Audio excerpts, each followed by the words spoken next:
something that will create a good synergy. And why should the government should support, on one hand, social entrepreneurship projects, and also be in support of online currency as a way how to, I don't know, support the social entrepreneurship development in each of the countries in our part of the world. Should I start or you want to Let's start with the why social entrepreneurship, and then we'll move. Yeah. So, question was why government should support social entrepreneurship? Is that correct? Okay, so taking that way, I think social entrepreneurship is one of the least costly ways to create social change in a society. Just based on the fact that applying entrepreneurial principles, you will try to run your intervention the most effective way possible. So it will be a better way to distribute wealth instead of collecting tax money and distributing with government or just using philanthropic money. So social entrepreneurs can find social problems that are currently being handled by either philanthropy or government and solve them with business approaches that are more profitable for both other sectors. So it's just a win-win situation in terms of government. That's a good point. And in terms of digital currencies, what I said in the beginning is we're talking about a slightly bigger issue than just digital currencies. We're talking about transferring value. So our research found that the same technology can be used in, for instance, transferring healthcare records, that they are kept, they don't get lost, they get attributed to the exactly right person. Am I right? Yeah. And so it's peer-to-peer, transparent, completely traceable, decentralized way of transferring value. So you can, it does not need to be sort of currency. So from a government's perspective, again, probably resource allocation and sort of using resources efficiently, for instance, in terms of keeping records and such, I would say. Would I be allowed to contribute? Just to further on that, really essentially digital currencies in a lot of sense provides another outlet or venue for people to earn or improve, gain access to new value. So with money, there's certain things you can do, and if you don't have certain jobs and things, you can only get amount of money. The digital currency opens an area for a government to drive people to do other actions to earn economic value.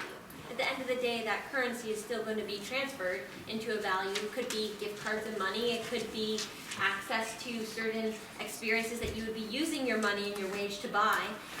So it gives government a tool to incentivize people to do actions above and beyond going to a 9-to-5 job and just working, maybe to, particularly in the case of these discussions, and to incentivize them to pursue social entrepreneurship, to solve our world problems, or take an action for the SDGs. And the more they support these physical actions that address our problems, the more they earn these credits, which then can turn into value. So I think it's really just kind of providing a new outlet for people to earn that value. And precisely that is why this is discussed so much in terms of the future of work. Just what you just highlighted, because we have to find other avenues than 9-to-5 model of work. It makes it more accessible for those who don't have work to have a means to perhaps bring value into their life. If I can reflect really quickly, excellent. I love the idea about social entrepreneurship. In our country, we are supporting social entrepreneurship. And I'm selling the same message as the gentleman has just mentioned.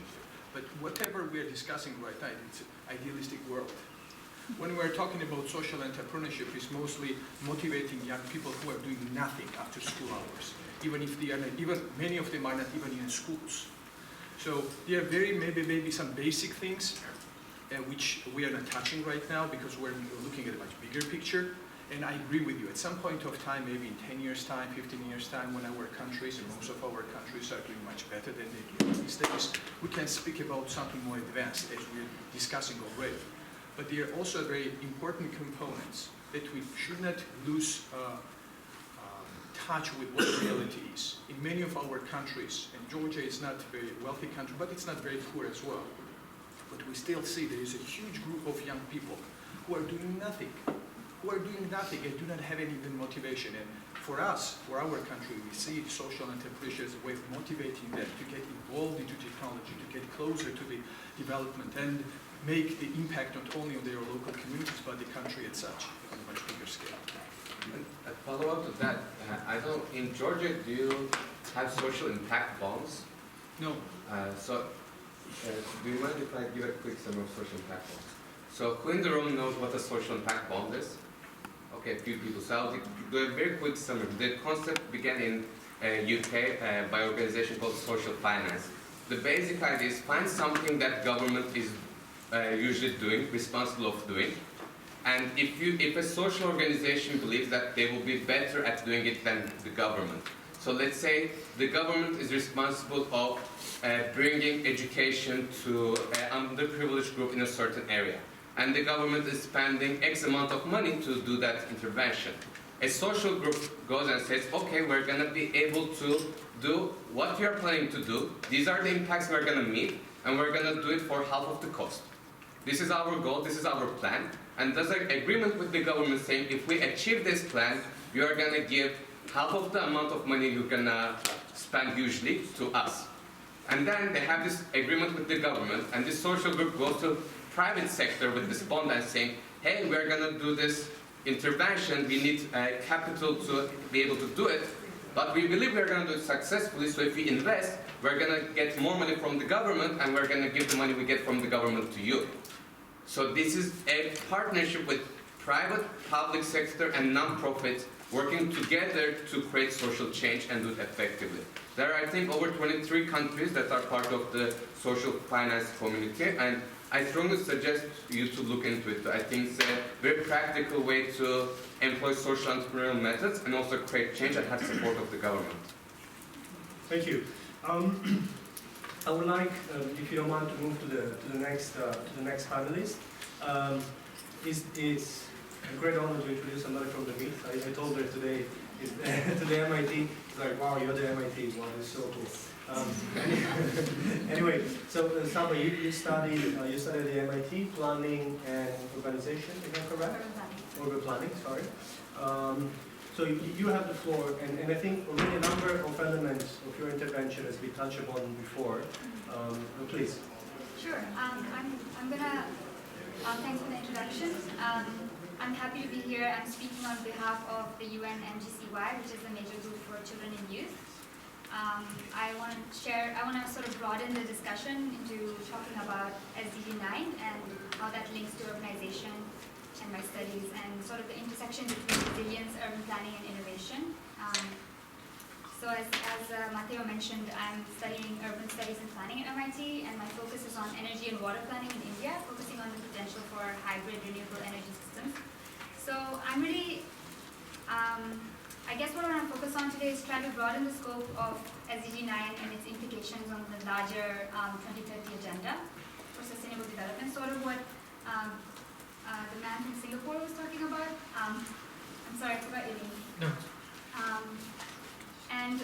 So how SDG9 directly facilitates and provides the building blocks for progress in other SDGs, and how you require resilient infrastructure as a way to achieve success in other SDGs, for example, affordable clean energy as well as sustainable cities. So in its essence, infrastructure is both physical as well as organizational structures and facilities, including roads, buildings, power lines, water supplies, communications, everything, and all the infrastructure that we need to facilitate digital currency as well. What I do in my research is conjunctive infrastructure planning and management. In its essence, is acknowledging the co-relationships between different basic infrastructure and services. I work mainly with water and energy, but it can exist between transport and internet. It can exist between electricity and water, like anything. And then you find these co-relationships. For example, in the water-energy nexus, as it's referred to, you look into how water is used for energy production and also how energy is used for water planning. So for example, you need energy for extracting water, delivery services, but you also need water